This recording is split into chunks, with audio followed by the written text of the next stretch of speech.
Good morning, Mike and Arlen, our Philippine journey. We're going to continue down the route today.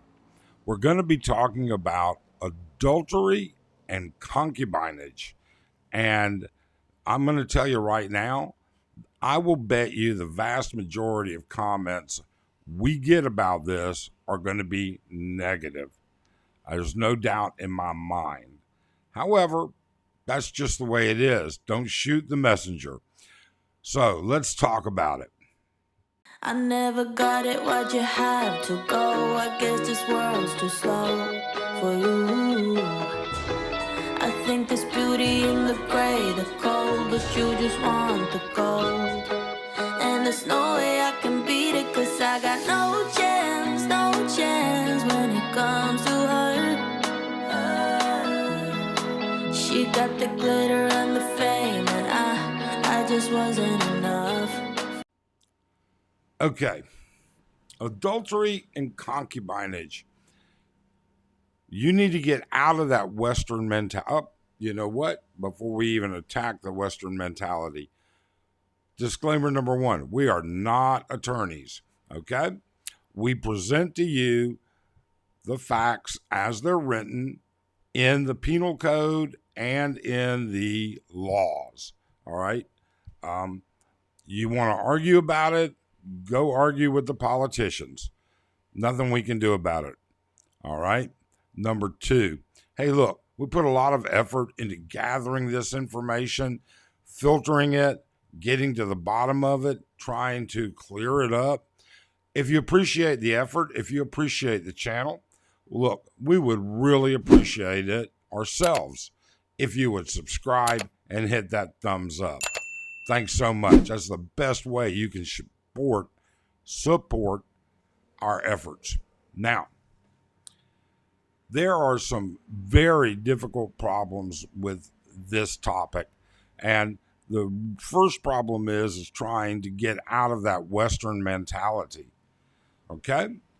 In many countries, in most countries, adultery is applied universally to men and women, not in the Philippines. In the Philippines, only women can be charged with adultery. Men get charged with concubinage or however it is pronounced. I'm not exactly sure, which is kind of a shame.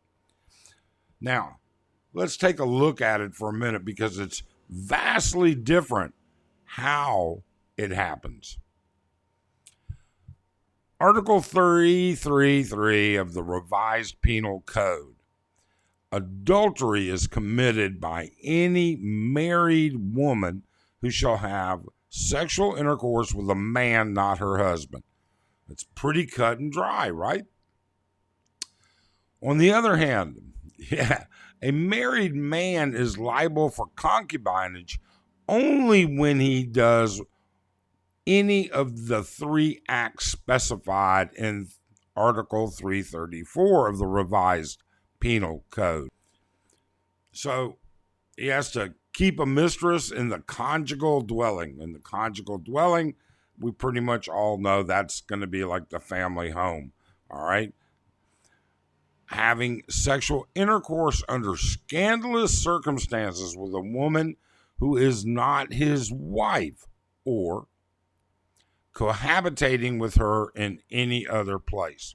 All right, so you know what? Let's think about this for just a minute. I want to show you why there have been so many proposed amendments, all right, but they've never been approved.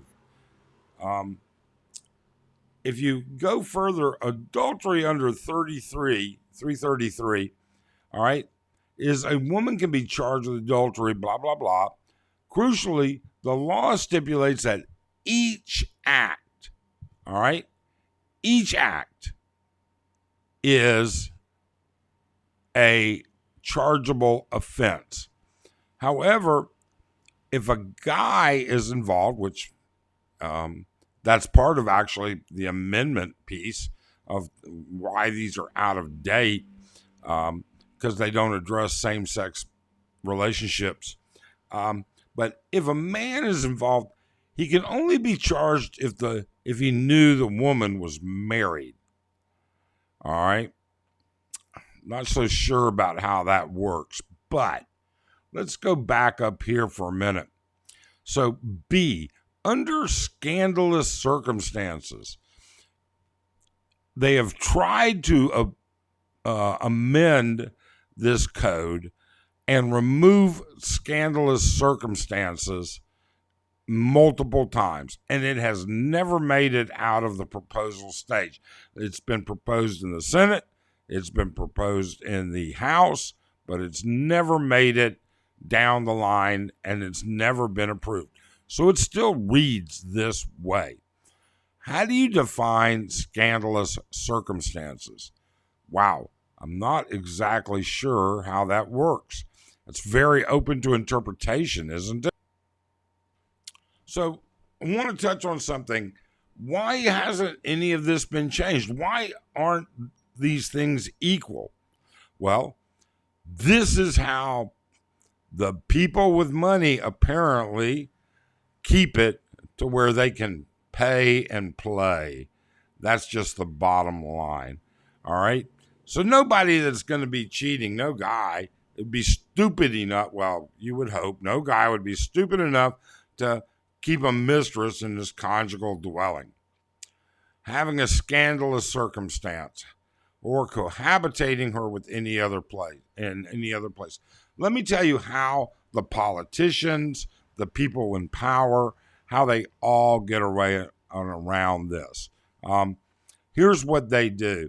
The first thing they do is they take their little sweetie pie, all right, their side piece, and they go with her, and he pays her whatever it takes to get a lease on an apartment.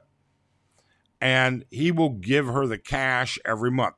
The lease is in her name, okay? It's her place. He's not providing it to her. There's nothing in here about concubinage by giving somebody an allowance and what they spend it on. All right. The second thing is she makes the payments. He gives her the money. She makes the payments. All right. Well, now we don't have to worry about the conjugal dwelling, or they don't have to worry about the conjugal dwelling.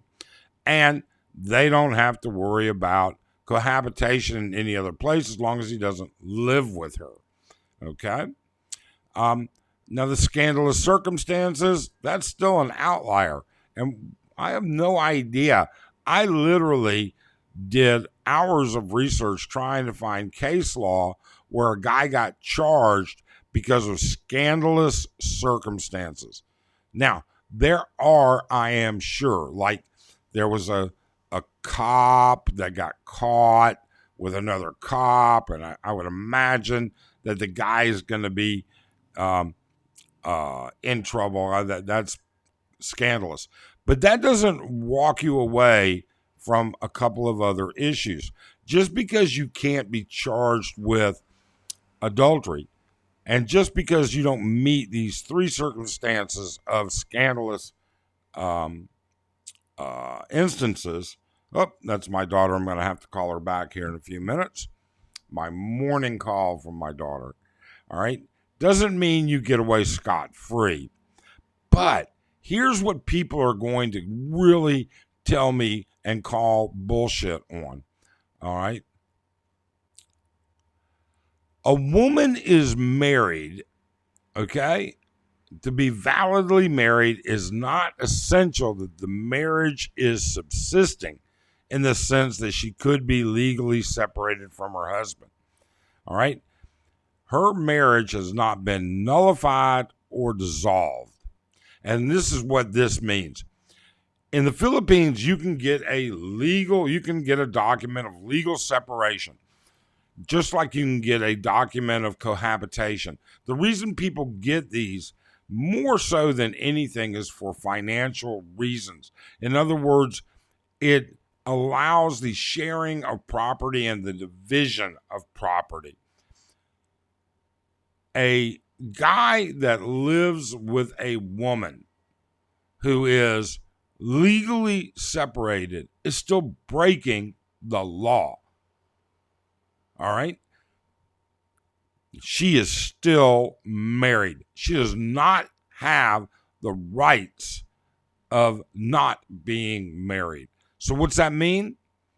It means that for those of you that are dating and then you fall in love and you move her in, you're breaking the law if she was previously married and still has not had that marriage dissolved or nullified. Because there are actually instances, there are a few ways to get a divorce in the Philippines. It's extremely difficult, it's very limited, and it's very time consuming, and it's a process.